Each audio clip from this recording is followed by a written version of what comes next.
Hello friends, मैं हूं सन्मय प्रकाश और आपका स्वागत है यूट्यूब चैनल सरकारी जॉब न्यूज़ में। और ये है weekly current affairs first week February 2025 का। तो इस सप्ताह के टोटल करंट अफेयर्स आपके एक ही में कवर हो जाएंगे। और इस सप्ताह वाला बहुत ही महत्वपूर्ण है क्योंकि केंद्रीय जो वो बजट है, यूनियन बजट, वो भी इसमें शामिल है। ठीक है, कई सारे अवार्ड हैं, मतलब अलग अलग। और आपको पता होगा कि हम लोग वीकली करंट अफेयर्स जो है ना वो टॉपिक वाइज देते हैं और इसका टेस्ट सीरीज भी अवेलेबल हो चुका है। तो ऐप पर जाइए और वहाँ पर टेस्ट दीजिए। और अगली बार से मैं रैंकिंग भी बताऊंगा कि टॉप 10 कौन कौन से स्टूडेंट रहे हैं। ठीक है, नेक्स्ट वीडियो जो आएगा उसमें टॉप 10 की लिस्ट भी दी जाएगी, जो वीकली करंट अफेयर्स में कौन लोग टॉप पे रहे हैं उन सब के बारे में। ठीक है, तो अलग अलग टॉपिक वाइज लेते हैं। और सबसे पहले राजनीति, केंद्र राज्यों के फैसले, इन सब से रिलेटेड महत्वपूर्ण क्वेश्चन। सबसे पहले तो प्रश्न होगा यहाँ पर कि असम के मुख्यमंत्री ने किस जिले को राज्य की दूसरी राजधानी विकसित करने की घोषणा की है। सेकंड कैपिटल कौन सा होने जा रहा है? आंसर होगा डिब्रूगढ़। ठीक है, डिब्रूगढ़। तो वहाँ के मुख्यमंत्री कौन है? असम के हेमंत बिस्वा शर्मा। तो उन्होंने ये ऐलान कर दिया है, कहा है कि दूसरी राजधानी होगी। और वो जो डिब्रूगढ़ है ना, वो चाय, तेल, कोयला, व्यापार, इन सब के ब्रिटिश युग से ही एक केंद्र है वहाँ पर। ठीक है, एक बार मैप के जरिए भी देख लेते हैं डिब्रूगढ़ कहाँ पर है। ये प्यारा भारत है अपना, और इधर का जो इलाका है वो पूर्वोत्तर का इलाका है, यानी नॉर्थ ईस्ट का इलाका है। उसी में ये रेड कलर में देख रहे हैं वो असम है। और असम में इस जगह पर, ये जो लोकेशन आप दिख रहा है ना यहाँ पर, तो इस जगह पर एक बार ऐसा करते हैं कि कलर चेंज कर लेते हैं यहाँ पर। हाँ, इस जगह पर ये है डिब्रूगढ़ यहाँ पर। ठीक है, तो ये ब्रिटिश युग के समय ही काफ़ी मतलब वो एक सेंटर रहा है चाय, तेल, कोयला, व्यापार का। तो 2027 तक, यानी अगले 2 सालों में ये दूसरी राजधानी हो जाएगी। और फिलहाल यहाँ पर अस्थाई विधानसभा के निर्माण के लिए काम जो है ना वो शुरू होगा, नेक्स्ट ईयर शुरू हो जाएगा। ठीक है, तो असम में एक औद्योगिक शहर भी है, विशाल यहाँ पर चाय के बागान हैं। ओके, तो महत्वपूर्ण बात रही। ठीक है, असम के बारे में भी जान लें। असम जो है ये तो मैप में देख रहे हैं। अगर बात होगी कि अंतर्राष्ट्रीय सीमा किस देश से लगती है, तो इधर भूटान से लगती है और इधर ये बांग्लादेश से लगती है। और राज्यीय सीमा किससे लगती है? तो इधर क्या हो गया? अरुणाचल प्रदेश हो गया, फिर ये नागालैंड हो गया, इधर मणिपुर, मिजोरम, त्रिपुरा, मेघालय, और साथ में ये पश्चिम बंगाल, इससे सीमा लगती है। ठीक है, राजधानी कहाँ है? दिसपुर है असम की राजधानी। ठीक है, एक गुवाहाटी भी चर्चा में होता है, लेकिन वो सबसे बड़ा शहर है वहाँ का। यहाँ गवर्नर है लक्ष्मण प्रसाद आचार्य। चलिए अब आगे बढ़ते हैं और अगला दूसरा टॉपिक लेते हैं। ठीक है, दूसरा टॉपिक क्या है? दूसरा टॉपिक ये है वायरस और बीमारी से रिलेटेड। तो क्वेश्चन होगा, WHO के अनुसार वर्ष 2050 तक दक्षिण पूर्व एशिया क्षेत्र में कैंसर के मामलों और मौतों के मामले में कितने प्रतिशत का वृद्धि होने का अनुमान है? आंसर क्या होगा? 85%। WHO दक्षिण पूर्व एशिया क्षेत्र में ये कहा है कि 2022 में कैंसर के मामले 2.4 मिलियन थे इस क्षेत्र में, यानी 24 लाख थे। ठीक है, तो अभी ये कहा है कि 2050 तक जो है मौतों की संख्या और मरीजों की संख्या 85% तक बढ़ सकती है यहाँ इस क्षेत्र में। ठीक है, तो ये जो क्षेत्र दक्षिण पूर्व एशिया क्षेत्र जो है ना वो WHO का एक क्षेत्रीय एक पूरा इलाका है। उसका जो ऑफिस है वो न्यू दिल्ली में है। तो उसमें Bangladesh, Bhutan, Korea, Bharat, Indonesia, Maldives, Myanmar, Nepal, Sri Lanka, Thailand, Timor Leste, ये सब कंट्री हैं। चलिए आगे बढ़ते हैं और अब अपॉइंटमेंट से रिलेटेड महत्वपूर्ण क्वेश्चन लेंगे। और प्रश्न होगा यहाँ पर, हिसाशी टेकुची को किस कंपनी का CEO और MD फिर से नियुक्त कर दिया गया है? आंसर होगा मारुति सुजुकी। भारत में मारुति सुजुकी। तो उसके निदेशक मंडल ने इनको 3 सालों के लिए फिर से MD और CEO बना दिया है। पहली बार ये 2022 में बने थे। अब बात करते हैं इंपॉर्टेंट चीज़ पर। ये वीकली करंट अफेयर्स है फर्स्ट वीक का 2025 फरवरी का। तो केंद्रीय बजट से रिलेटेड फटाफट चीज़ों को देखते हैं। वीकली में हम लोग थोड़ा शॉर्ट में चलते हैं, डेली में काफ़ी विस्तार से बात करते हैं।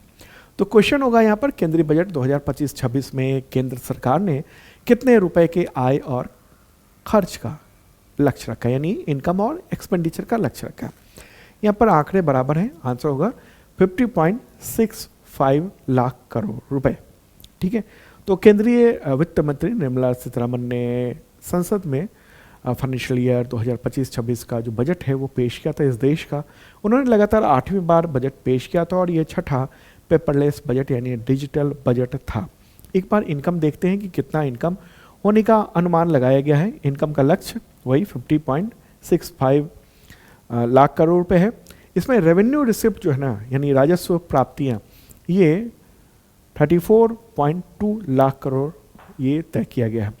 और पूंजीगत प्राप्तियां जो है ना, यानी कैपिटल रिसिप्ट, ये 16.44 लाख करोड़ रुपए ये तय किया गया है।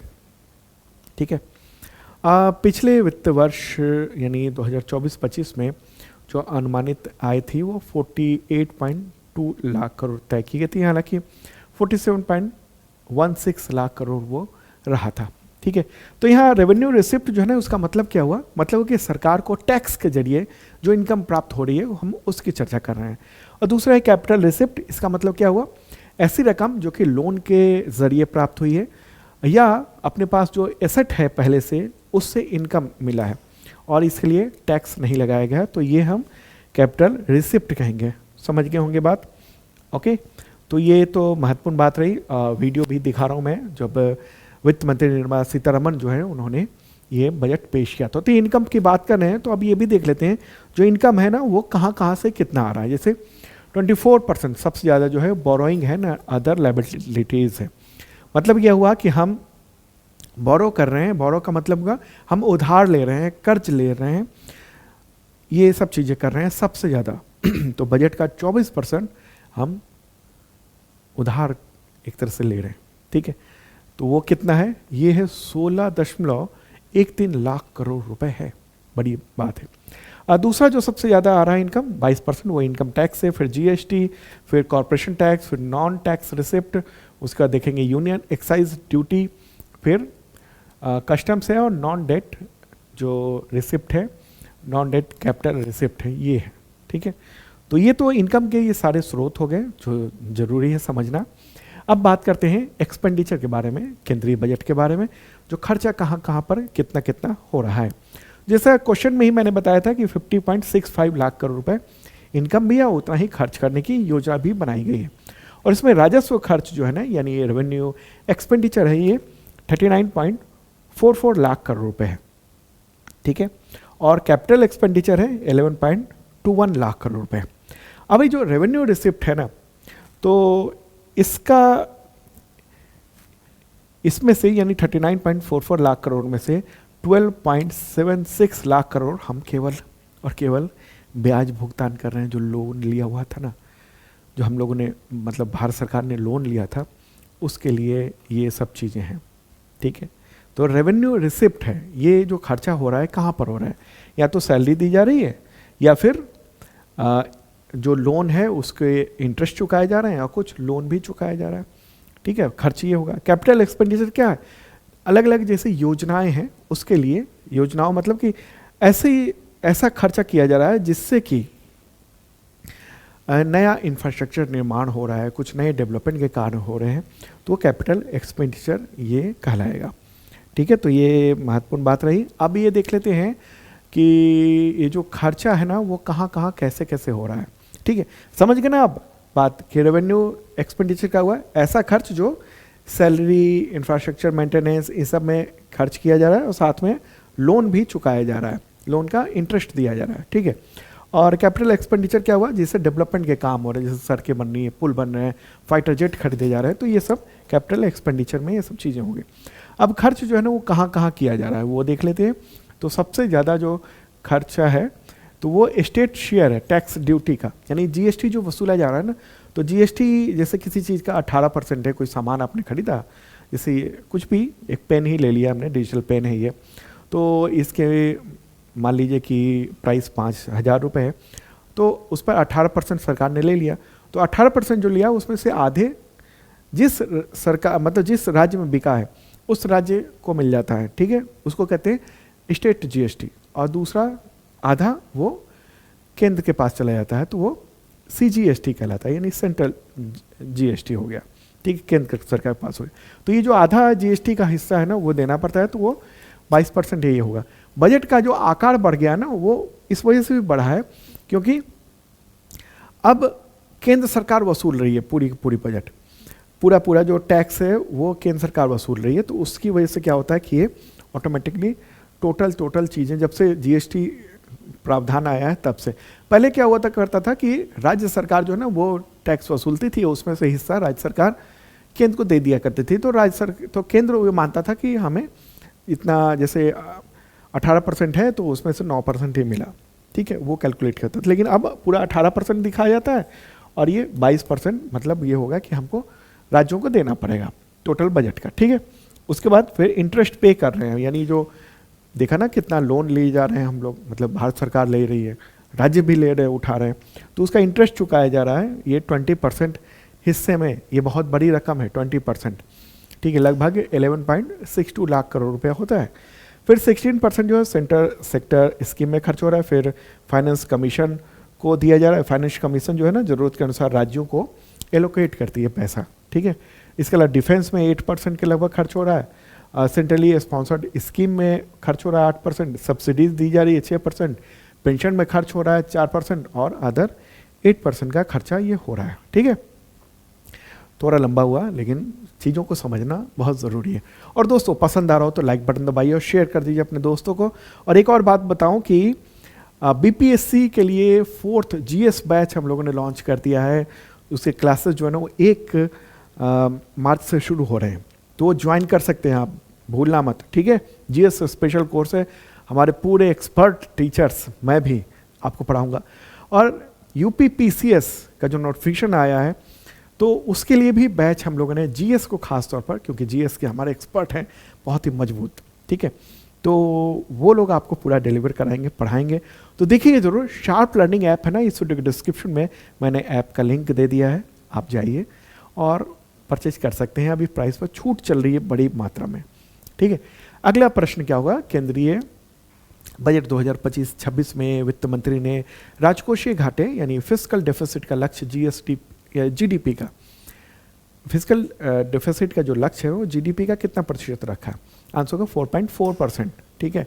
रुपए में अगर हम आंकड़े को कहेंगे तो ये लगभग 15.68 लाख करोड़ रुपए के आसपास होता है। कितना? 15.68 लाख करोड़ के आसपास ये होता है। पिछले वित्त वर्ष में जो राजकोषीय घाटा था ना, यानी 2024-25 में, वो 4.8% था और अभी इसको कम करने की कोशिश होगी, 4.4% ये करने की कोशिश जो है ना वो हम लोग देखेंगे, ओके। अच्छा, अगर सवाल हो कि इस देश का, भारत का जो है ना वो कुल जीडीपी का अनुमान कितना है, यानी जीडीपी का, जी तो हम कह रहे हैं कि नुकसान राजकोषीय घाटा, तो जीडीपी कितना है? तो जीडीपी जो है ना वो आंकड़े यहाँ मैंने नहीं दिए हैं, लेकिन मैं बता देता हूँ आपको। राष्ट्रीय सांख्यिकी कार्यालय ने एनएसओ, नेशनल स्टैटिस्टिकल ऑफिस, उसके अनुसार 2025-26 में टोटल जो जीडीपी का अनुमान है देश का वो 356.97 लाख करोड़ इतना होने का अनुमान है, ठीक है। तो ये है। अच्छा, ये जो फिस्कल डिफिसिट होता है ना, तो इसकी भरपाई लोन लेकर या उधार लेकर सरकार करती है। तो इससे क्या होता है कि लोन ज़्यादा लिया और उधार ज़्यादा लिया तो इससे क्या होता है, इससे मार्केट में जो है ना वो लिक्विडिटी की कमी होने लगती है, क्योंकि सरकार ने ही पैसा उठा लिया मार्केट से, लोन ले लिया, तो ऐसे में इसका बुरा असर पड़ता है। अच्छा, फिस्कल डेफिसिट होता क्या है, यानी राजकोषीय घाटा होता क्या है? तो मतलब कि जो टोटल बजट आपने देखा ना, उसमें दिखाया मैंने कि इतना % लोन ले रहे हैं और फिर खर्च भी कर रहे हैं तो इतना % इंटरेस्ट चुका रहे हैं। तो इसमें बिना लोन का जो टोटल खर्चा है माइनस बिना लोन का जो इनकम है ये कर लिया जाता है। इस तरह से फिस्कल डेफिसिट होता है। मतलब कि अब जो बजट है देश का, सरकार का, तो सरकार को अपने खर्चे वर्चे के लिए इनकम से ज़्यादा खर्चा करना पड़ रहा है और वो लोन लेना पड़ रहा है, तो वो सबको माइनस कर दिया जाता है, ठीक है। खर्चे में से इंटरेस्ट भी हमने निकाल दिया। इस तरीके से ये फिस्कल डेफिसिट जो है ना तय होता है। चलिए आगे बढ़ते हैं और फटाफट नेक्स्ट प्रश्न लेते हैं। अगला, केंद्रीय बजट 2025-26 में रक्षा मंत्रालय को कितनी रकम पेंशन के साथ आवंटित की गई है? आंसर होगा 6.81 लाख करोड़ रुपए। कितना हुआ? 6.81 लाख करोड़ रुपए। ये जो है ना वो रकम ये एलोकेट किया गया है और इस बार रक्षा मंत्रालय को ये बजट एलोकेट किया गया है, ठीक है। और इसमें पेंशन के लिए 1.6 लाख करोड़ रुपए शामिल है, पेंशन भी जो वहाँ पर दिया जा रहा है उन सबको, ठीक है। तो ये रक्षा मंत्रालय को 6.81 लाख करोड़ रुपए, इसमें पेंशन भी है 1.6 लाख करोड़ रुपए, ठीक है। और पिछले जो फाइनेंशियल ईयर में ये रकम थी 6.21 लाख करोड़, अब थोड़ी सी बढ़ा दिया गया है, ठीक है। तो ये इंपॉर्टेंट बात रही। चलिए आगे बढ़ते हैं, अगला प्रश्न लेंगे। अब प्रश्न नहीं है अब तो ये है कि कितना बजट आवंटित किया गया है अलग अलग जो मिनिस्ट्रीज़ हैं उन सबको। जैसे वित्त मंत्रालय को जो है ना वो सबसे ज़्यादा दिया गया है, लेकिन वित्त मंत्रालय का यहाँ आंकड़ा कम है, नहीं है। 19.39 लाख करोड़ रुपए है वित्त मंत्रालय, फाइनेंस मिनिस्ट्री को। फिर है डिफेंस पे खर्चा हो रहा है 6.81 लाख करोड़ रुपए, बिना पेंशन का कहेंगे तो 5.20 लाख करोड़ रुपए। फिर सड़क परिवहन मंत्रालय को 2.87 लाख करोड़ रुपए, फिर रेलवे को 2.55 लाख करोड़ रुपए ये होते हैं। और बाकी मंत्रालयों को आप डेटा देख रहे हैं, कई बार इससे भी डेटा पूछा जाता है कि क्या है, ठीक है। लेकिन अगर आप इसको सेक्टर वाइज देखेंगे ना, सेक्टर वाइज अगर देखें तो ये तो डेटा जो है वो मैंने आपको बता ही दिया है। सेक्टर वाइज देखेंगे अगर तो सबसे ज़्यादा सेक्टर वाइज में वो रक्षा में खर्च हो रहा है, फिर ग्रामीण विकास में खर्च हो रहा है, कि फिर गृह मंत्रालय के उस पर खर्च हो रहा है, फिर इतना जो है वो कृषि एग्रीकल्चर इन सब पर खर्च हो रहा है, शिक्षा पर ये खर्च हो रहा है, स्वास्थ्य पर ये खर्च हो रहा है। इन दोनों आंकड़ों में अंतर दिख रहा होगा, क्योंकि क्या है ना कि जैसे डिफेंस है, सिर्फ डिफेंस का देख लिया गया, उसमें जो कुछ डेवलपमेंट के काम हो रहे हैं, इंफ्रास्ट्रक्चर के काम हो रहे हैं, उसको फिर डेवलपमेंट में जोड़ दिया गया। ग्रामीण विकास की बात हो रही है तो ग्रामीण से रिलेटेड बहुत सारे डेवलपमेंट के कार्य हो तो वो अलग कर दिया गया। इस तरीके से ये सेक्टर वाइज ये चीज़ें ये हो गई हैं, ठीक है। चलिए आगे बढ़ते हैं और अगला प्रश्न लेंगे हम लोग कि वित्त मंत्री निर्मला सीतारमण के अनुसार केंद्रीय बजट 2025-26 का मुख्य विषय यानी थीम क्या था? तो वो थी सबका विकास, ठीक है। निर्मला सीतारमण ने बजट पेश करते हुए उन्होंने ये बातें कही कि सबका विकास इसी थीम पर है। और शुरू में उन्होंने तेलुगु कवि और नाटककार गुराजादा अप्पा राव उनके प्रसिद्ध कथन की बात कही थी कि कोई देश केवल उसकी मिट्टी से नहीं है बल्कि देश उसके लोगों से बनता है। तो ये इम्पोर्टेंट बात है।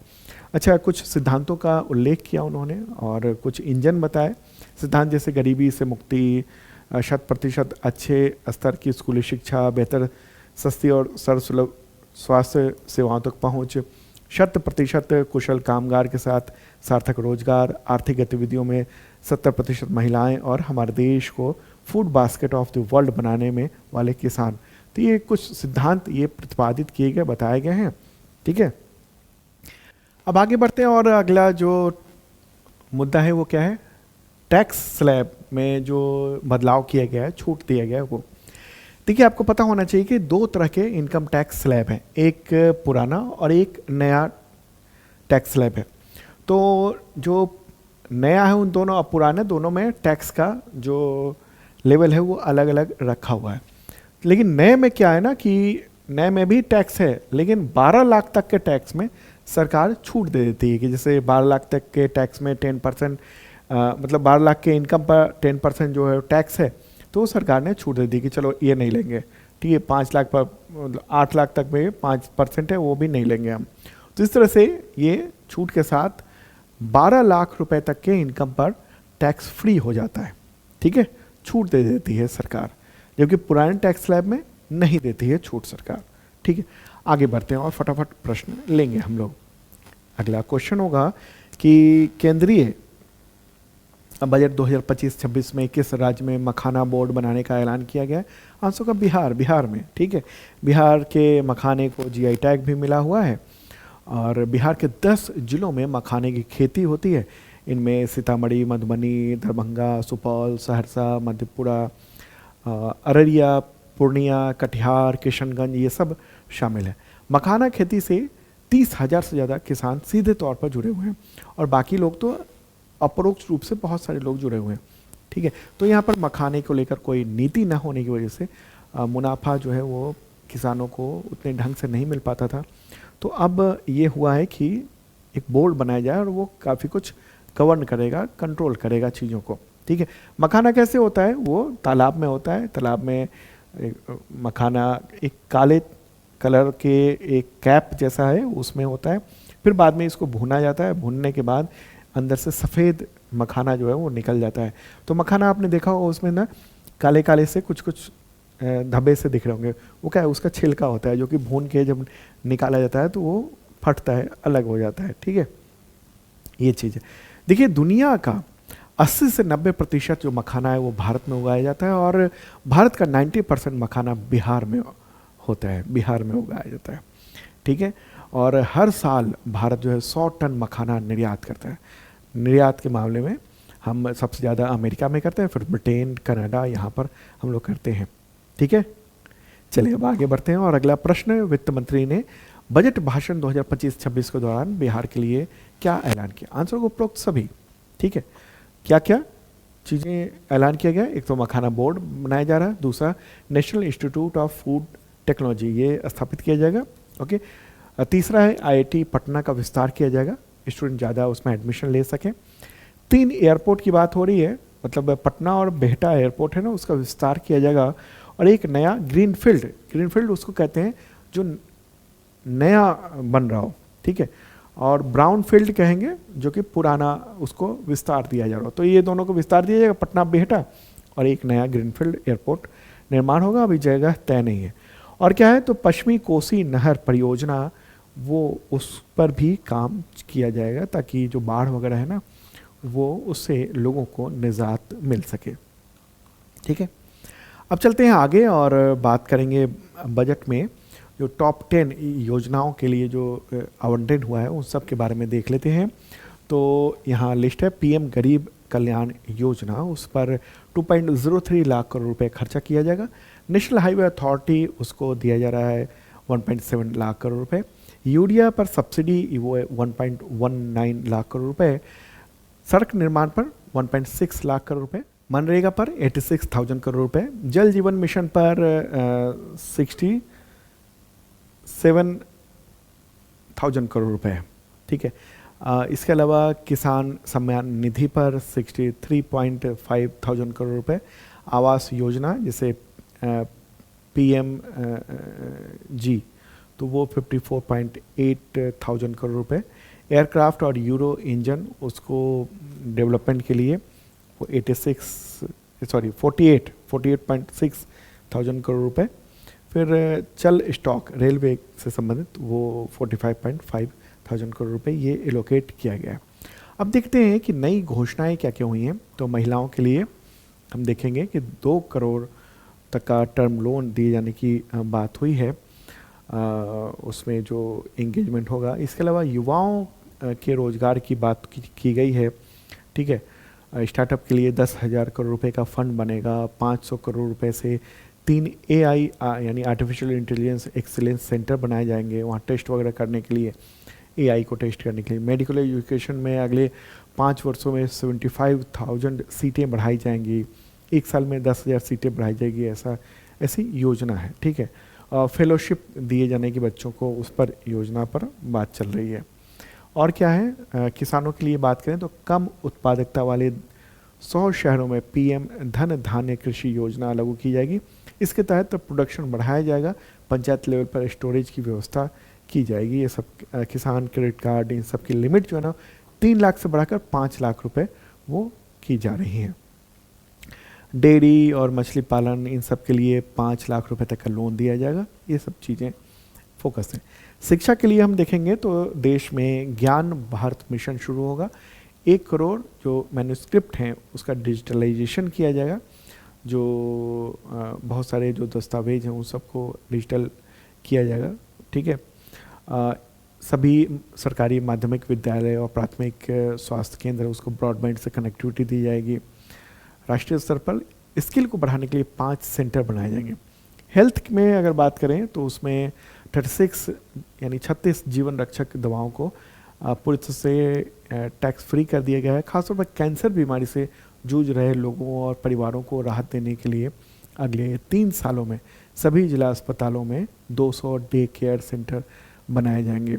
ओके, ऑनलाइन डिलीवरी कैब चलाने वालों के लिए भी कुछ बातें कही गई हैं, जैसे 1 करोड़ गिग वर्कर्स यानी जो फूड डिलीवरी करने वाले होते हैं, कैब चलाने वाले होते हैं, ऑनलाइन डिलीवरी करने वाले जो वर्कर्स होते हैं, तो उनको आई कार्ड वगैरह दिए जाएँ, इनका ई श्रम पोर्टल पर रजिस्ट्रेशन कराया जाए, प्रधानमंत्री जन आरोग्य योजना के तहत तो स्वास्थ्य सुविधाएं प्रदान की जाए, ये सब चीज़ें हैं। ठीक है, कुछ और चीज़ें हैं कि खिलौना हब भी बनाया जाए देश में, क्लस्टर डेवलपमेंट किया जाएगा, स्किल और मैन्युफैक्चरिंग के लिए इकोसिस्टम ये सब बनाए जाएंगे। तो ये सब चीज़ें हैं। इसके अलावा और भी हैं, जैसे कि हम कहें चीज़ें कि credit card for micro enterprises, मतलब जो छोटे माइक्रो बहुत छोटे जो उद्योग हैं, गृह उद्योग टाइप के हैं, तो उन सबको क्रेडिट कार्ड दिए जाएंगे ताकि वो कम ब्याज पर वो लाभ उठा सकें, तुरंत जो ज़रूरतें होती है उसको पूरा कर सकें माल खरीदने के लिए। ओके, और भी कई सारी चीज़ें हैं इसमें, जैसे जनजातियों के लिए डाज गुआ नाम का एक मतलब वो उसका बजट बढ़ा दिया गया है। ठीक है, जैसे धरती आभा जनजातीय ग्राम उत्कर्ष अभियान, उसका बजट जो है वो 500 करोड़ से बढ़ाकर 2000 करोड़ रुपए कर दिया गया है। उसके तहत गाँवों में शिक्षा, जो जहाँ पर जो जनजातीय रहते हैं, ट्राइबल्स रहते हैं, तो उन सब की सुविधाएं बढ़ाई जाती हैं। ठीक है, सीमा क्षेत्र में बीमा क्षेत्र में जो बीमा क्षेत्र है उसमें 100% जो FDI की अनुमति देने का भी इसमें प्रस्ताव दिया गया है कि हम फैसला कर रहे हैं। इंश्योरेंस सेक्टर में 100% FDI ये सब चीज़ें हो जाएंगी।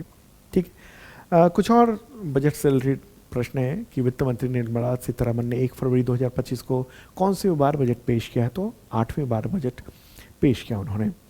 अगला प्रश्न होगा, बजट 2025-26 में किस पड़ोसी देश के लिए सबसे ज़्यादा सहायता अनुदान का प्रावधान है, तो भूटान को सबसे ज़्यादा दिया जा रहा है, 2150 करोड़ रुपए ग्रांट दिया गया। तो ये पूरी लिस्ट है, आप देख सकते हैं कि किन किन को कितना बजट अनुदान दिए जाने का प्लान है। जैसे भूटान को 2150 करोड़ रुपए है, इसमें से 375 करोड़ रुपए लोन के रूप में दिया जाएगा। अफगानिस्तान को 100 करोड़ रुपए, बांग्लादेश को 120 करोड़ रुपए, नेपाल को 700 करोड़ रुपए, श्रीलंका को 300, मालदीव को 600 करोड़ रुपए, म्यांमार को 350 करोड़ रुपए, मंगोलिया को 5 करोड़, अफ्रीकी देशों को 225 करोड़ रुपए है, यूरेशियन देशों को 40 करोड़, लैटिन अमेरिकी देशों को 60 करोड़, अन्य विकासशील देशों को 150 करोड़।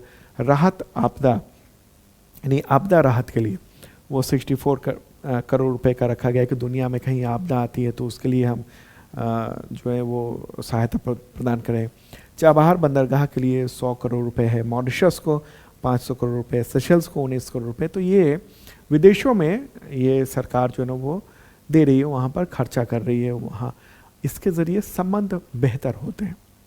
ठीक है, चलें अब आगे बढ़ते हैं और अगला प्रश्न जो होगा वो होगा सैन्य अभियान से। ठीक है, सैन्य अभियान से रिलेटेड कुछ महत्वपूर्ण क्वेश्चन लेंगे। जैसे भारत और मालदीव के बीच में संयुक्त सैन्य अभ्यास, इसका नाम क्या है? इसका नाम है इक्वेरिन। तो उसका 13वां संस्करण कहाँ पर आयोजित किया गया है, किस जगह पर आयोजित किया गया है? इसका आंसर होगा मालदीव में। मालदीव की एक जगह है, उसका नाम है माफिलाफुशी। ठीक है, इक्वेरिन नाम है, उसका जो अर्थ होता है वो मित्र होता है। ठीक है, तो द्विवार्षिक यानी 2 साल पर होने वाला ये अभ्यास है, बारी बारी से होता है, एक बार भारत में एक बार मालदीव में। ठीक है, तो 2 फरवरी को ये शुरू हुआ था, 14 दिनों का अभ्यास है ये। ठीक है, मालदीव तो आप जानते हैं हिंद महासागर क्षेत्र में द्वीपीय देश है, ये यहाँ पर ये मैप में आप देख रहे हैं। ठीक है, और ये श्रीलंका और भारत के दक्षिण पश्चिम में स्थित है। छोटा सा देश है, यहाँ के राष्ट्रपति का नाम है मोहम्मद मुइज्जू, राजधानी माले है और यहाँ पर मुद्रा चलती है मालदीवियन रुपया। अब चलते हैं आगे और अगला टॉपिक है इवेंट से रिलेटेड जो महत्वपूर्ण है वो चर्चा करेंगे। तो प्रश्न होगा यहाँ पर, गणतंत्र दिवस 2025 की परेड में शामिल किसकी झांकी को राज्य या केंद्र शासित प्रदेश कैटेगरी में जजों द्वारा प्रथम पुरस्कार मिला है? आंसर क्या होगा? उत्तर प्रदेश। ठीक है, तो ये तय किया गया है। गणतंत्र दिवस की झांकियों को दो तरह के दरअसल पुरस्कार मिले हैं। एक तो प्रश्न देख रहे हैं कि ये जजों के द्वारा, ठीक है, जजों के द्वारा, और दूसरा जो है ना पब्लिक के द्वारा भी वोटिंग के जरिए भी पुरस्कार दिए गए हैं। ठीक है, तो इसको नंबर 1 खिताब दिया गया है। जजों के पैनल में प्रथम पुरस्कार उत्तर प्रदेश को मिला है। इसकी थीम थी स्वर्णिम भारत, विरासत और विकास। इस झांकी में महाकुंभ 2025 को प्रदर्शित किया गया था। दूसरा पुरस्कार मिला है त्रिपुरा की झांकी को। इसकी थीम थी शाश्वत श्रद्धा त्रिपुरा में 14 देवताओं की पूजा, खर्ची पूजा। तीसरा पुरस्कार आंध्र प्रदेश की झांकी इटिको पक्का बोमल्लू पर्यावरण अनुकूल लकड़ी के खिलौने को मिला है।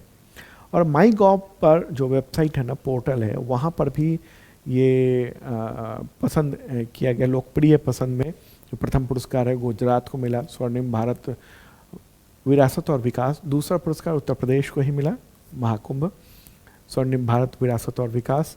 तीसरा पुरस्कार मिला है उत्तराखंड को, उसकी थीम थी उत्तराखंड संस्कृति विरासत और साहसिक खेल। ठीक है, साहसिक खेल ये भी था। ओके, तो ये महत्वपूर्ण बात रही। चलिए अब आगे बढ़ते हैं और अगला प्रश्न लेंगे हम कि गणतंत्र दिवस 2025 की परेड में शामिल किसकी झांकी को केंद्रीय मंत्रालयों या विभागों की कैटेगरी में प्रथम पुरस्कार मिला है? तो आंसर होगा जनजातीय कार्य मंत्रालय। ठीक है, जनजातीय कार्य मंत्रालय। ओके, तो उसे प्रथम पुरस्कार दिया गया है ये वाला। ठीक है, जनजातीय कार्य मंत्रालय। और इसके अलावा माई गॉव पोर्टल पर नागरिकों की जो लोकप्रिय पसंद है उसमें बेस्ट झांकी का अवार्ड मिला है महिला एवं बाल विकास मंत्रालय की झांकी को दिया गया है। ठीक है, तो ये इसके अलावा मार्चिंग टुकड़ी को भी अवार्ड मिला है जो मेरे बगल में आप देख रहे हैं। ठीक है, चलिए अब आगे बढ़ते हैं। अगला प्रश्न लेते हैं हम लोग। अंतर्राष्ट्रीय सरस्वती महोत्सव का आयोजन फरवरी 2025 में किस राज्य में किया गया? आंसर होगा हरियाणा में। ठीक है, अंतर्राष्ट्रीय सरस्वती महोत्सव शुभारंभ हुआ हरियाणा के कुरुक्षेत्र में 29 जनवरी को और समापन जो है ना वो 4 फरवरी को हुआ है। तो इसमें हरियाणा की समृद्ध जो संस्कृति है, सांस्कृतिक विरासत है, परंपरा है, कला है, उन सबको प्रदर्शित किया गया है यहाँ पर। चलिए आगे बढ़ते हैं और अब स्पोर्ट्स से रिलेटेड महत्वपूर्ण प्रश्न लेंगे। इस बार प्रश्न ज़्यादा है वीकली में। तो क्वेश्चन होगा 38वें राष्ट्रीय खेलों का आयोजन कहाँ पर हुआ है, किस जगह पर हुआ भाई साहब? तो वह होगा उत्तराखंड में। ठीक है, और प्राइम मिनिस्टर नरेंद्र मोदी ने इसका उद्घाटन किया था। ठीक है, तो ये देहरादून में इसका उद्घाटन हुआ राजीव गांधी अंतर्राष्ट्रीय क्रिकेट स्टेडियम में। ओके, तो ये महत्वपूर्ण बात रही। चलें अब आगे बढ़ते हैं और अगला प्रश्न लेंगे हम लोग। 38वें राष्ट्रीय खेलों का शुभंकर क्या था? आंसर होगा मौली। ठीक है, मौली जो है ना वो नाम जो है वो एक पक्षी के नाम के आधार पर रखा गया है। हिमालयन मोनाल नाम है उस पक्षी का। अगला प्रश्न लेते हैं। 38वें राष्ट्रीय खेलों की थीम क्या है? आंसर होगा ग्रीन गेम्स। इसका एंथम क्या रहा 38वें राष्ट्रीय खेलों का? तो वह संकल्प से शिखर तक। ठीक है, ये रहा। इसके अलावा प्रश्न यहाँ पर होगा स्पोर्ट्स से रिलेटेड। बीसीसीआई ने C K Naidu life time achievement पुरस्कार किस क्रिकेटर को दिया है? आंसर होगा सचिन तेंदुलकर को दिया है। 1 फरवरी को ये अवार्ड दिया गया।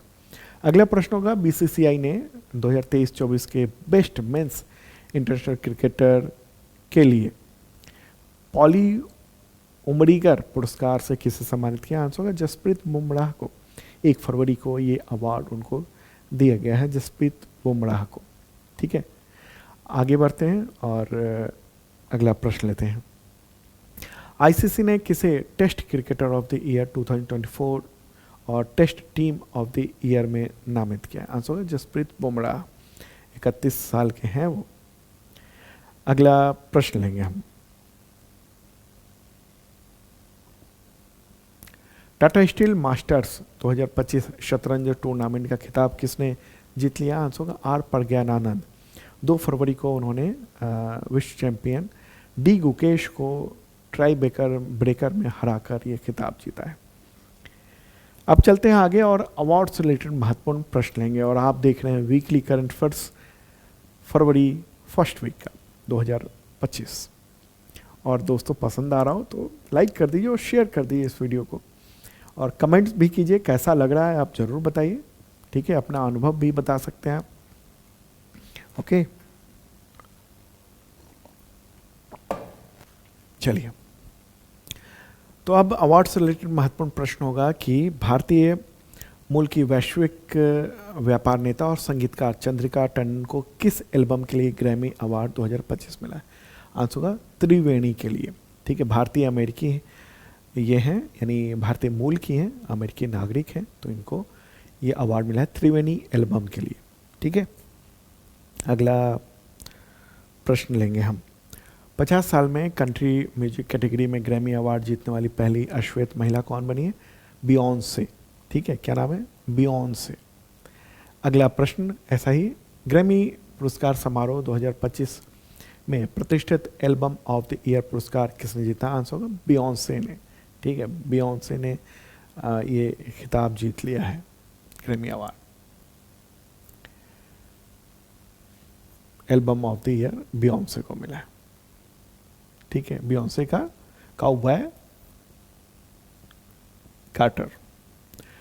अगला प्रश्न लेंगे, ग्रैमी पुरस्कार समारोह 2025 में सॉन्ग ऑफ द ईयर पुरस्कार किसने जीता है? आंसर होगा केंड्रिक लैमर, ठीक है? उन्होंने नॉट लाइक अस ये जो है ना वो इसके लिए ये अवार्ड जीता है सॉन्ग के लिए, ठीक है? कुछ महत्वपूर्ण जो अवार्ड हैं इससे रिलेटेड कुछ तो मैंने बता दिए, तो वो सब पूरी लिस्ट भी दे दी है मैंने। पीडीएफ अवेलेबल है तो आप पीडीएफ से देख सकते हो। जो लोग यूट्यूब पर देख रहे हैं वो स्क्रीनशॉट ले सकते हैं, और जो लोग ऐप में देख रहे हैं तो पीडीएफ आपको मिल जाएगा। और हाँ, इसका जो पीडीएफ है ना उन लोगों को मिलता है वीकली और मंथली का, जिन लोगों ने शार्प लर्निंग ऐप पर मेंबरशिप लिया हुआ है। करंट फोर्स का 2 तरह के मेंबरशिप प्लान है, एक ISPCS मेंबरशिप प्लान है, दूसरा बेसिक मेंबरशिप प्लान है। बेसिक में रेलवे, टीचर, पुलिस इन सब के लेवल का है, ISPCS में उस लेवल का है।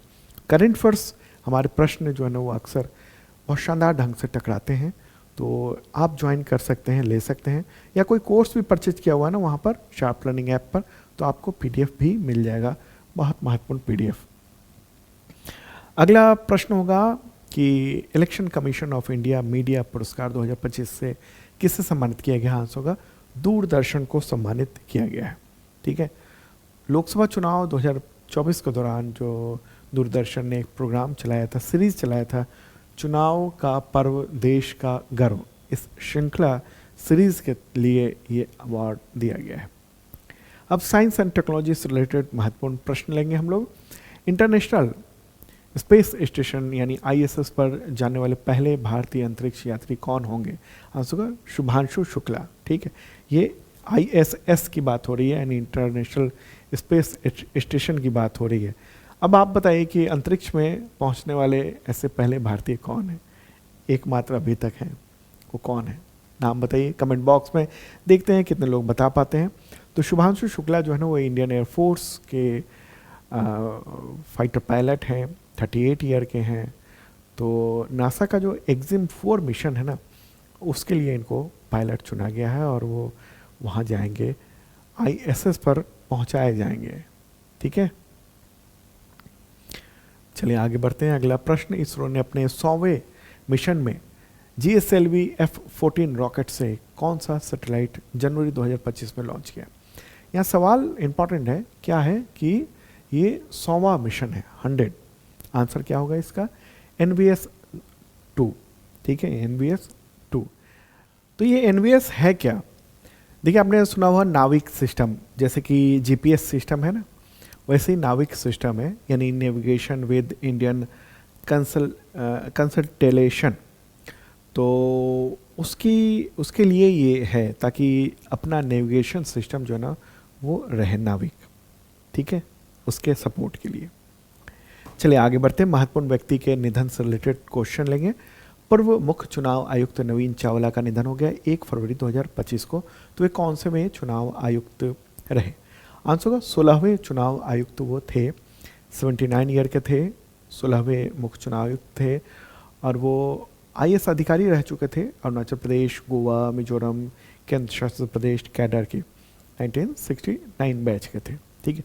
कब से कब तक वो मुख्य चुनाव आयुक्त रहे? पहले तो चुनाव आयुक्त रहे, यानी इलेक्शन कमिश्नर रहे मई 2005 से लेकर अप्रैल 2009 के बीच में, और फिर उसके बाद 2009 के बाद से फिर 2010 जुलाई तक उन्होंने मुख्य चुनाव आयुक्त यानी चीफ इलेक्शन कमिश्नर के तौर पर काम किया था।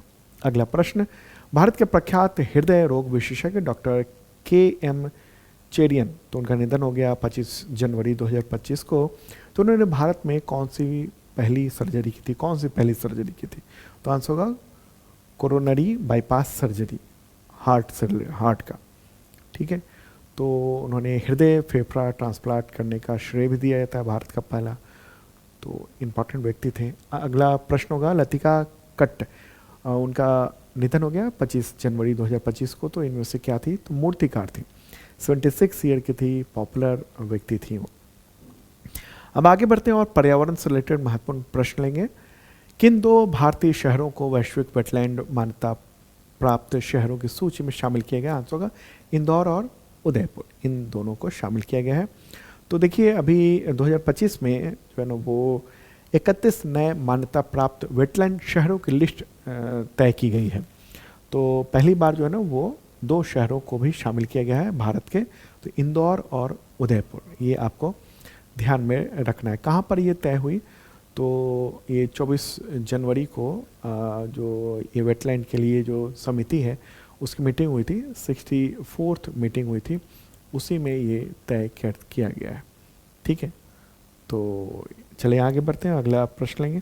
अच्छा, ये जो 31 मान्यता प्राप्त जो वेटलैंड शहर हैं वो पूरी लिस्ट ये तय की गई है और उसमें से भारत के इंदौर और उदयपुर ये दोनों शामिल हैं, ठीक है। आगे बढ़ते हैं और अगला क्वेश्चन होगा, भारत के कितने नए वेटलैंड को 31 जनवरी 2025 को वैश्विक रामसर स्थल का दर्जा मिला, जिससे इसकी संख्या कितनी हो गई है? 89 हो गई है। तो आंसर होगा 4, टोटल 4 ऐसे नए वेटलैंड जो है ना वो शामिल किए गए हैं लिस्ट में, ठीक है। कौन कौन से हैं? तो सक्करकोट्टई पक्षीय तमिलनाडु, थेरथंगल पक्षी तमिलनाडु, खेचो पलेरी वेटलैंड सिक्किम और उधवा झील झारखंड। तो इन सबको ये शामिल किया गया है, वेटलैंड जो रामसर स्थल है उसके लिस्ट में ये शामिल किया गया है, ठीक है। कंफ्यूज मत हो जाना आप, ओके। देखिए रामसर वेटलैंड सिटी जो है वो 2 तो उदयपुर और इंदौर हैं, और जो वेटलैंड हैं रामसर लिस्ट में उनमें ये 4 नए हो गए हैं, ठीक है। और इसी के साथ कितनी हो गई संख्या? 89 हो गई है अभी तक। चलिए आगे बढ़ते हैं और अगला प्रश्न लेंगे हम लोग। हाँ, नेक्स्ट क्वेश्चन, भारत का सबसे अधिक रामसर स्थल वाला राज्य 31 जनवरी 2025 को इनमें से कौन बन गया? आंसर होगा तमिलनाडु, ठीक है। तमिलनाडु में सबसे ज़्यादा रामसर स्थल हैं, 20 रामसर स्थल हो गए वहाँ पर। तो यहाँ के 2 जो पक्षी अभयारण्य हैं, सक्करकोट्टई और थेरथंगल, जो मैंने नाम बताया था इससे पहले वाले प्रश्न में, तो इन दोनों को शामिल किया गया और इसके साथ वहाँ 20 हो गए टोटल। उत्तर प्रदेश में 10 हैं रामसर स्थल। अगला प्रश्न लेंगे हम। अच्छा चलिए, ये सक्करकोट्टई जो है ना वो दक्षिण तमिलनाडु में स्थित है ये, ठीक है, और थेरथंगल भी। अगला प्रश्न होगा, सिक्किम की किस झील को वैश्विक रामसर स्थल सूची में शामिल किया गया? अभी बताया था मैंने, खेचो पलेरी झील, खेचो पलेरी लेक। तो ये सिक्किम का पहला वैश्विक रामसर स्थल है। सवाल हो सकता है आपके एग्जामिनेशन में कि सिक्किम का पहला वैश्विक रामसर स्थल साइट बताइए, तो वो यही है, ठीक है। अगला क्वेश्चन लेंगे हम लोग, झारखंड की किस झील को वैश्विक रामसर स्थल सूची में शामिल किया गया? आंसर होगा उधवा झील को। ठीक है, और ये झारखंड का ये पहला वैश्विक रामसर स्थल है। तो झारखंड के जो एग्जामिनेशन दे रहे हैं वो भी आप ध्यान रखिएगा उधवा झील के बारे में। ठीक है, वहाँ का ये पहला वैश्विक रामसर स्थल ये है। ठीक है, झारखंड के साहेबगंज जिले में ये स्थित है। अब एक काम करते हैं, जो भारत के 89 रामसर स्थल हो गए ना, उन सब की पूरी लिस्ट मैं यहाँ पर दे रहा हूँ। ये सब मैंने पीडीएफ में दिया हुआ है, आप वहाँ से डाउनलोड कर लेना। ऐप में जाना होता है शार्प लर्निंग ऐप पर, और जिन लोगों ने मेंबरशिप लिया हुआ है, बहुत मामूली सा प्राइस है करंट अफेयर्स का, तो वो डाउनलोड कर सकते हैं उनको। ठीक है, और बीपीएससी और ईपीपीसीएस एग्जामिनेशन के लिए जो जीएस बैच चल रहा है शार्प लर्निंग ऐप पर, तो उस पर ये मेंबरशिप प्लान फ्री में मिल जाता है बैच परचेज करने पर। चलिए आगे बढ़ते हैं और अगला प्रश्न लेंगे। संयुक्त राष्ट्र ने किस वर्ष को ग्लेशियरों के संरक्षण का अंतर्राष्ट्रीय वर्ष घोषित किया? आंसर होगा वर्ष 2025 को। ठीक है, 2025 जो है ना वो यही है ग्लेशियरों के संरक्षण का अंतर्राष्ट्रीय वर्ष। ठीक है, यूनेस्को ने ये घोषित किया हुआ है। अच्छा, अगर हम बात करेंगे कि ऐसे कौन कौन से हैं जिनको किन किन विषयों पर अंतर्राष्ट्रीय वर्ष घोषित है 2025, कन्फ्यूजिंग सवाल आ सकता है एग्जामिनेशन में आपके, तो ये ध्यान रखिएगा। अंतर्राष्ट्रीय सहकारिता वर्ष है 2025, क्वांटम साइंस और टेक्नोलॉजी का अंतर्राष्ट्रीय वर्ष है 2025, शांति और विश्वास का अंतर्राष्ट्रीय वर्ष है 2025, और ग्लेशियरों के संरक्षण का अंतर्राष्ट्रीय वर्ष है 2025। तो ये इन चारों विषयों को लेकर अंतर्राष्ट्रीय वर्ष है 2025। अब आगे बढ़ते हैं और अब योजना से रिलेटेड महत्वपूर्ण प्रश्न लेंगे। राज्य और केंद्र दोनों की जो योजनाएं हैं फरवरी फर्स्ट वीक 2025 की, तो वो सब एक एक करके आपको बताते हैं। ठीक है, और हाँ, आपसे अपील है कि आप ऐप पर, शार्प लर्निंग ऐप पर वीकली टेस्ट भी दीजिए, जो करंट अफेयर्स का है। जिन लोगों ने मेंबरशिप लिया हुआ है, कोर्स परचेज किया हुआ है, वो लोग दे सकते हैं, और वहाँ से आपके हम रैंकिंग भी बताएंगे अगले जो वीकली आएगा सेकेंड वीक का, उसमें। तो यहाँ प्रश्न होगा, केंद्रीय मंत्रिमंडल ने 7 वर्षों में कितने करोड़ रुपए के नेशनल क्रिटिकल मिनरल मिशन को मंजूरी दी है? आंसर होगा इसका 34,300 करोड़ रुपए। ठीक है, तो ये नेशनल जो क्रिटिकल मिनरल मिशन है, तो इसके लिए ये एलोकेट तो किया गया है। तो अभी जो एलोकेशन है वो 7 वर्षों में इतना खर्चा किया जाएगा, और फिलहाल के लिए 16,300 करोड़ रुपए वो एलोकेट कर, मतलब ये जारी कर दिया गया है, और ये तय किया गया है कि अगले 7 वर्षों में 34,300 करोड़ रुपए ये खर्चा किया जाएगा। ठीक है, तो इसका मकसद यही है कि भारत को आत्मनिर्भर बनाना, ग्रीन एनर्जी को बढ़ाना लगातार। देखिए, जो क्रिटिकल मिनरल्स हैं ना, क्या है, मतलब जैसे कॉपर, लिथियम, निकेल, कोबाल्ट, जो दुर्लभ मृदा खनिज है, जिसको रेयर अर्थ मेटल्स भी कहा जाता है, तो वो बहुत ही इम्पोर्टेंट है हमारे जो अलग अलग रिन्यूएबल एनर्जी है, बिजली नेटवर्क हैं, इलेक्ट्रिक गाड़ियाँ हैं, इन सब के लिए। ठीक है, तो चलें अब आगे बढ़ते हैं और अब अंतर्राष्ट्रीय संगठन से रिलेटेड महत्वपूर्ण प्रश्न लेंगे। किस देश ने खुद को विश्व स्वास्थ्य संगठन WHO से अलग कर दिया है? आंसर होगा अमेरिका। अमेरिका में राष्ट्रपति बने डोनाल्ड ट्रंप, उसके बाद उन्होंने कहा कि हम बाहर होते हैं। ये बड़ा ही, उन्होंने कहा कि ये भेदभाव करता है WHO, इसलिए। अब विदेश से रिलेटेड लेते हैं। अंतर्राष्ट्रीय संगठन और विदेश अलग अलग किया हुआ है ताकि बिल्कुल पुख्ता करंट अफेयर्स आपको मिले। तो प्रश्न होगा यहाँ पर, किस देश ने अवैध भारतीयों को हथकड़ी और पैरों में जंजीर बांधकर सैन्य विमान से भारत निर्वासित कर दिया, यानी डिपोर्ट कर दिया? आंसर होगा USA, अमेरिका। बड़ा ही दर्दनाक था और बहुत ही ह्यूमिलेटिंग था, अपमानजनक था, बर्बर व्यवहार किया गया, और ये न्यूज़ देख रहे हैं किस तरह का व्यवहार किया गया। ठीक है, तो ये नरक जैसी स्थिति बताई गई थी वहाँ पर।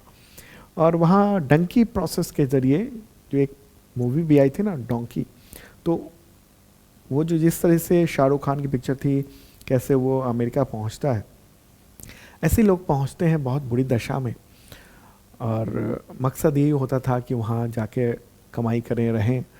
तो साल दर साल बहुत संख्या बढ़ती जा रही थी। जैसे 2023-24 में 90,415 लोग इस प्रोसेस से गए थे। वहाँ क्या था कि अगर कोई व्यक्ति जाता है और कहता है कि हमको अपने देश में धार्मिक रूप से स्वतंत्रता नहीं मिली हुई है और हम बहुत खतरे में हैं, तो वहाँ पर सुनवाई होती है लंबे समय तक। फिर कहा जाता है ठीक है आप रहो, कुछ काम कर सकते हो, इस लालच में चले जाते हैं। ठीक है, तो लेकिन अब जब से ट्रंप आए हैं ना, तो ट्रंप ने बहुत सख्ती कर दी है। क्या है साफ तौर पर कि कोई भी अवैध रूप से आया तो उसको निकाल के फेंकेंगे हम। ठीक है, अभी तो जंजीर और हथकड़ी बांध के भेजा था। कुछ को अभी देख सुन रहे हैं कि पनामा भेज दिया है, वहाँ के होटल में बंद कर दिया है। अब वो होटल से लोग, जो जनता भारत की, वो अपील कर रही है कि भाई हमें भारत पहुँचा दो। ये स्थिति हो रही है। ठीक है, चलिए अब आगे बढ़ते हैं और अगला प्रश्न लेंगे हम लोग। अमेरिका ने अपने उपयोगकर्ताओं के लिए गूगल मैप्स पर गल्फ ऑफ मैक्सिको का नाम बदलकर क्या रखने का आदेश दिया है? आंसर गल्फ ऑफ अमेरिका, ये आदेश दिया है। ठीक है, तो ये एक महत्वपूर्ण बात रही। मैक्सिको से कुछ तनाव चल रहा है। उनका कहना है ट्रंप का कि मैक्सिको जो है ना वो लोगों को अवैध रूप से उनके देश में घुसने का एक जरिया बनाता है और ड्रग्स वहाँ से बड़े पैमाने पर आते हैं। हालांकि मैक्सिको ने इसका कड़ा विरोध किया है, कहा कि ये गलत बात है। गल्फ ऑफ मैक्सिको कहाँ पर है? एक बार मैप के जरिए भी चलते हैं। ये अपना प्यारा भारत है। और कहाँ चलेंगे अब? उत्तरी अमेरिका महादेश की ओर चलते हैं। ठीक है, तो ये है उत्तरी अमेरिका, इधर दक्षिणी अमेरिका, और ये जो है ना वो मैक्सिको हो गया, इधर ये यूएसए हो गया, अमेरिका हो गया। और यहाँ जो ये खाड़ी है गल्फ ऑफ मैक्सिको कहते हैं। अब उसका नाम ट्रंप ने कहा कि इसको गल्फ ऑफ अमेरिका किया जाए। ठीक है, तो अपने सारे डॉक्यूमेंट में और गूगल को भी कह दिया कि बदल दो। तो आप देखेंगे ना तो कई बार ये दिखने को मिलेगा, गल्फ ऑफ मैक्सिको भी लिखेगा और गल्फ ऑफ अमेरिका भी लिखा हुआ दिखेगा। लेकिन अमेरिका में अगर कोई मैप में ढूंढता है तो ये गल्फ ऑफ अमेरिका ही लिखा हुआ दिखेगा। ठीक है, चलिए आगे बढ़ते हैं। अगला प्रश्न होगा, भारत और किस देश ने कई वर्षों के बाद सीधी उड़ानें, वीजा और कई आदान प्रदान और गर्मी में तीर्थयात्रियों के लिए मानसरोवर यात्रा शुरू करने पर सहमति जताई? तो आंसर होगा चीन, चाइना। ठीक है, हमारे जो विदेश सचिव हैं तो वो वहाँ पर गए थे और उनसे वहाँ पर जो है वो बातचीत की गई, ऑफिशियल टॉक किया गया है। ठीक है, चीन के जो उप विदेश मंत्री हैं सुन वेइदोंग, उनसे मुलाकात की। भारतीय विदेश सचिव, उनका नाम है विक्रम मिस्री। तो उन्होंने, और फिर यह तय हुआ है कि दोनों देश जो हैं अपने संदेह और मनमुटाव को ख़त्म करें और फिर जैसे चल रहा था वैसे हम लोग आगे बढ़ें। ठीक है, तो ये चीज़ें की गई हैं, ये तय कर दिया गया है। और साथ में कैलाश मानसरोवर जो यात्रा है, जो महत्वपूर्ण धार्मिक यात्रा हिंदुओं के लिए मानी जाती है, तो वो वहाँ जो है ना वो यात्रा पूरा हो सके। दोनों देश जो हैं वो एक दूसरे के पत्रकारों को वीज़ा देंगे। तो ये क्या है कि 2020 के बाद से, जब से मतलब तनावपूर्ण स्थिति हुई, उसके बाद से ये यात्रा, फिर वीज़ा, ये सब कुछ ठप पड़ा हुआ था। अच्छा, कैलाश मानसरोवर की यात्रा के लिए ना वो उधर से रास्ता बंद हुआ था, तो फिर वैकल्पिक रास्ता भी बना था। उत्तराखंड का जो लिपुलेख दर्रा मार्ग है तो वहाँ से 24 दिन लगते हैं। सिक्किम का नाथुला दर्रा है, वहाँ से 21 दिन लगते हैं। तिब्बत का शिगात्से मार्ग है, उससे यात्रा में 13 रात और 14 दिन लगते हैं। ये तो यात्रा की हो गई।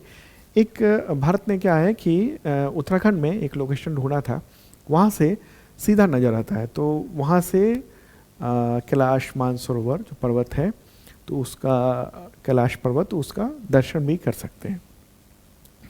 अगला क्वेश्चन लेंगे, सीरिया के अंतरिम राष्ट्रपति कौन बने हैं? आंसर होगा अहमद अल शरा। ठीक है, इस्लामिक पूर्व विद्रोही नेता हैं और तो उनको सीरिया का अंतरिम राष्ट्रपति बनाया गया है। HTS एक संगठन है जो जिसने सीरिया पर कब्जा कर लिया, तो उसी की ये चीफ हैं। ठीक है, तो बशर अल असद वहाँ के राष्ट्रपति हुआ करते थे, उनको भागना पड़ गया, रूस चले गए हैं। एक बार मैप के ज़रिए देखते हैं, इधर प्यारा भारत है और इधर ये पश्चिम एशिया है। ठीक है, पश्चिम एशिया जिसको मिडिल ईस्ट कहता है, अमेरिका और यूरोपीय देश, तो उसी में जो है ना, ये जो है ना वो सीढ़ियाँ है, यहाँ वाले जो देख रहे हैं ना आप, वो सीढ़ियाँ है। अब काफ़ी लंबा वक्त हो गया करंट अफेयर्स वीकली बताते बताते। अब ये टॉपिक आखिरी है, दिवस से रिलेटेड, ठीक है। तो प्रश्न यहाँ पर होगा, भारतीय तटरक्षक दिवस कब मनाया जाता है? तो 1 फरवरी को मनाया जाता है। अगला प्रश्न होगा, विश्व आर्द्र भूमि दिवस कब मनाया जाता है? तो 2 फरवरी को मनाया जाता है। इस बार की थीम क्या है? थीम है हमारे साझा भविष्य के लिए आर्द्र भूमि की रक्षा, ये है थीम। अगला प्रश्न, शहीद दिवस कब मनाया जाता है? तो ये बी और सी दोनों होगा, यानी 30 जनवरी और फिर 23 मार्च, इन दोनों दिनों को मनाया जाता है। महात्मा गांधी की याद में शहीद दिवस, ये 30 जनवरी, इस दिन जो है उनकी हत्या कर दी गई थी नाथुराम गोडसे, जो भारत का पहला आतंकी कहिए आज़ाद भारत का, तो उससे ने की थी।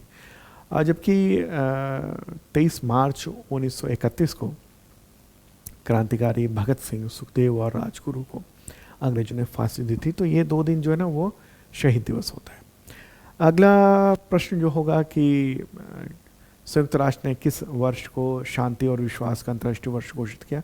2025 को, ठीक है। अगला प्रश्न, संयुक्त राष्ट्र ने किस वर्ष को क्वांटम साइंस और टेक्नोलॉजी का अंतर्राष्ट्रीय वर्ष घोषित किया? 2025 को, उसको भी, ठीक है। चलिए आगे बढ़ते हैं। और अगला जो क्वेश्चन होगा वो होगा कि संयुक्त राष्ट्र ने, यूनाइटेड नेशंस ने किस वर्ष को अंतर्राष्ट्रीय सहकारिता वर्ष घोषित किया? तो 2025 को सहकारिता वर्ष घोषित किया हुआ है, ठीक है। तो महत्वपूर्ण बात रही है। अच्छा, 2025 मैंने पहले भी बताया था कि इनका ये अंतर्राष्ट्रीय वर्ष है। तो सहकारिता का अंतर्राष्ट्रीय सहकारिता वर्ष है, क्वांटम साइंस और टेक्नोलॉजी का अंतर्राष्ट्रीय वर्ष है, शांति और विश्वास का अंतर्राष्ट्रीय वर्ष है, और ग्लेशियरों के संरक्षण का अंतर्राष्ट्रीय वर्ष है। ये चारों का अंतर्राष्ट्रीय वर्ष। अगला प्रश्न, विश्व कैंसर दिवस कब मनाया जाता है? तो 4 फरवरी को मनाया जाता है। और थीम क्या है इस बार की? थीम क्या है? थीम है united by unique, united by unique, ये है इस बार की थीम, ठीक है। कैंसर के मामले लगातार बढ़ रहे हैं, चिंता का विषय है ये। तो दोस्तों ये था वीकली करंट अफेयर्स साप्ताहिक। फिर मिलेंगे नेक्स्ट वीडियो में, सेकेंड वीक के वीडियो में जल्द ही हम लेकर आ रहे हैं। वैसे वीकली करंट अफेयर्स अब एवरी संडे को आया करेगा, ठीक है। तो सेकेंड वीक बीच में लाते हैं, फिर थर्ड वीक, और फिर रेगुलर करेंगे हम लोग एवरी संडे को। और डेली का करंट अफेयर्स आप जरूर देखिए, ठीक है। और बीपीएससी, यूपीपीसीएस इन सब का बैच चल रहा है, तो ज्वाइन कर सकते हैं। उसमें तो करंट अफेयर्स मेंबरशिप भी फ्री में दिया जा रहा है। Okay, bye.